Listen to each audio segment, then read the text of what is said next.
Hey everyone, this is Amanda from Renew Somatic Therapy in Hugoton, Kansas. I wanted to talk to you a little bit about massage therapy and what to expect. I feel like being on the other end as a client and now being on the opposite side as a therapist, I feel like it's important to educate you on expectations on both sides. To make the process more comfortable for you and to get the most out of your massage, because the massage is basically your session. It is all about you. So here's kind of how it works. You pick a service, you come in some cases you will stay fully clothed, or you will change and get onto a massage table, at which point that you will be fully draped. Massage therapy session would consist of warming up muscles with an oil or a cream base.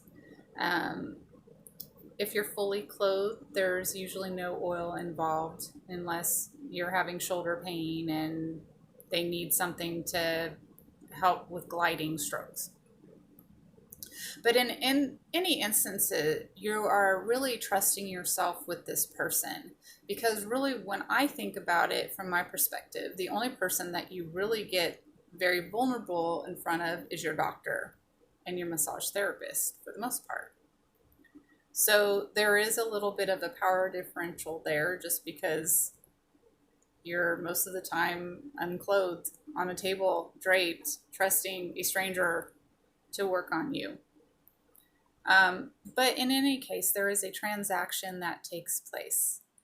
It is an exchange of energy. It is a exchange of trust. And as a therapist, it is our job to make you feel safe and secure. You know, we see you for the first time, and basically through our touch, we assess based on what we feel, knots, tight tension areas, and we have to figure out what the best treatment it is. So in a lot of places, you have your standard sequential massage. It doesn't change from session to session. You go in, you get your 55 minutes, you pay for a full hour. Sometimes you get less than that, and they are like, time's up. We got 3/4 of your body done, but time's up, off. It's time for the next person. With those of us that are independent, we basically, at least for me, I can speak for me, I try to assess and figure out what is going on with you. Then I will do a customized treatment session, although I do have sessions now that you can choose from, but that's just because I've taken classes and I'm so excited about some of these, and I figure most people don't really know what they want most of the time when they come in, and so they select from what they feel that they need. But it can change, you know. But anyways, we use our skills, we use a lot of our intuition, we use the techniques that we use, our approach to you to try to find the best option to help your body heal. The next thing that's really important is therapy and client is somewhat, I would say, teamwork. We are a team. It is not just it's not one-sided at all. You can come in and get a massage and have an hour on the table and walk away and feel cheated and feel like it wasn't therapeutic or wasn't what you wanted at all, and may not come back. And a lot of that has to do with lack of communication. It's very, very important to talk to your therapist. And I've been there because I've gotten a really, really bad massage. And I was trying to be nice, and I didn't want to offend, I didn't want to hurt feelings, and I didn't want to bother. And so I kept my mouth shut. And I was so sore the next couple days, and I had black and blue bruises in certain areas of my body. It is the therapist's job to pick up on tension areas. We have a term that we use called muscle guarding. So a good therapist is not going to see if they're pressing too hard and just you're tensing up because it hurts like heck, and go, oh, you're really tight. that's not really the case. Good intuition involves paying attention and connecting to your system, your body system, to know that they're hurting you and to back off. You shouldn't really have to say anything, but on the same instance, we don't always know where your tender areas are. Sometimes you can have some bruising from an old injury from under the skin. We don't always know. So you have to tell us so that we don't hurt you. The other thing is, as therapists, we are giving, but there is no giving without receiving. And if there's no receiving, it's not really a beneficial massage. Can you agree with that? So the next aspect is, on top of communication, is what you're coming into our home or our facility with, what you're bringing in. A lot of times when you're hurting, there's a reason. A lot of it could be past trauma. A lot of it can be stress.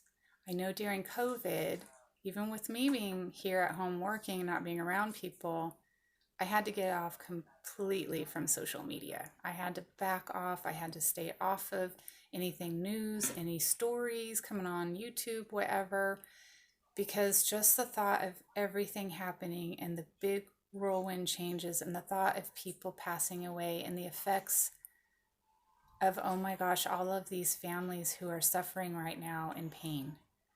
The fact of people having to die in a room by themselves. I mean, it was we are all connected in some way. Even if we don't know each other, we're connected. And so there's that human element where it just gets to you. And so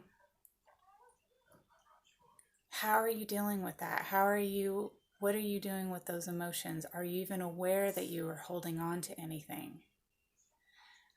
Pay attention to that. Because what you come in when you get on our table is reflective of everything you hold into your body. It can be memories, it can be trauma, it can be emotions, it can be pain of whatever.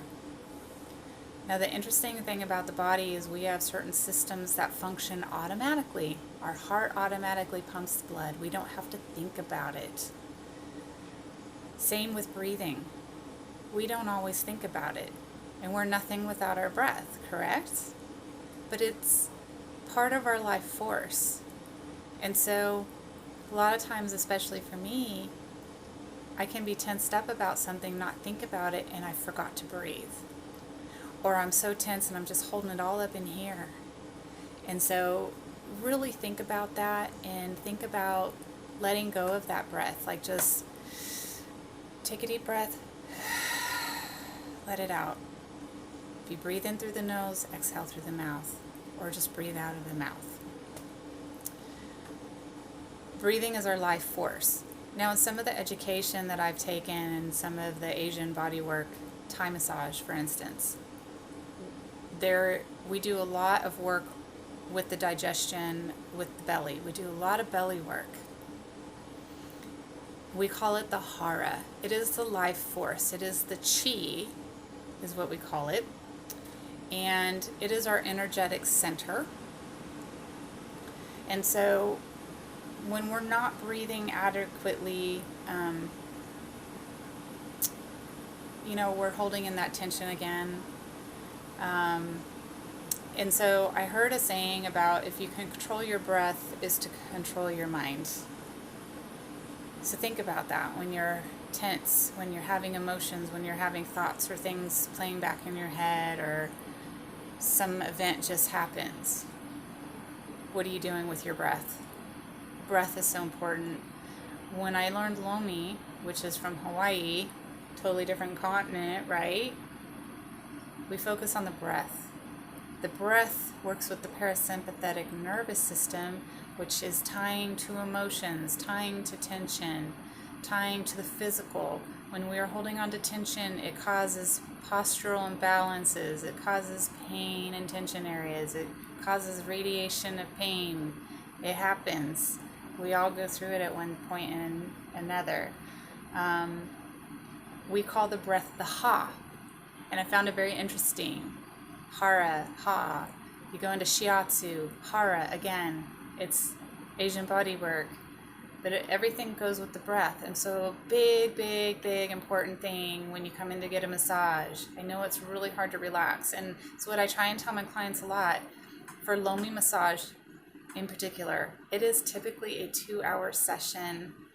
It's not about money, it's about time. Because when you get on somebody's table, and I've done it myself, you can lay on a table for an hour and still have a hard time like letting go. That massage therapist is gliding on your leg, on your shoulders. It's really hard to let them just sink in, let go into that table, because it takes time and it takes trust and it takes feeling secure and finding somebody that you can have that with. And breathing. And so it's really important to have that time, to allow yourself that time. And as you come to get more massages on a regular basis and you build that trust with your therapist, it should become easier to lay down on that table and maybe just fall asleep. That's a compliment, because you are so relaxed.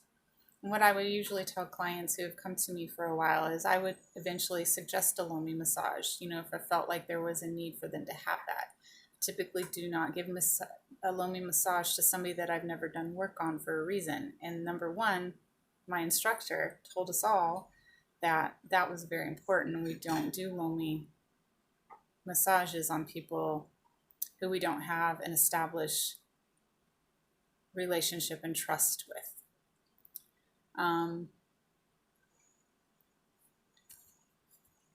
There were so many things that I wanted to say, and I wanted to go into parasympathetic nervous system and stuff, and Lomi confuses the brain so that you go into a deeper state of relaxation. But the main thing is, when you come in, communication. Talk to us. Talk to us if you're too hot, if you're too cold, if the pressure is not enough, or if it's too much. If there's a place that we put pressure on and it's in pain, it puts you into pain, you have to let us know. Because while I think for the most part that I can pick up on it, I'm not a robot, and so it doesn't come as easily 100% of the time. Communication, for sure. Breathing. We want you to have the best experience that you have. We want to make sure that what we are giving at the session, that you are able to receive. That give and take, that transaction, it's healthy. Breathing. Letting go, not holding on to whatever is holding you back.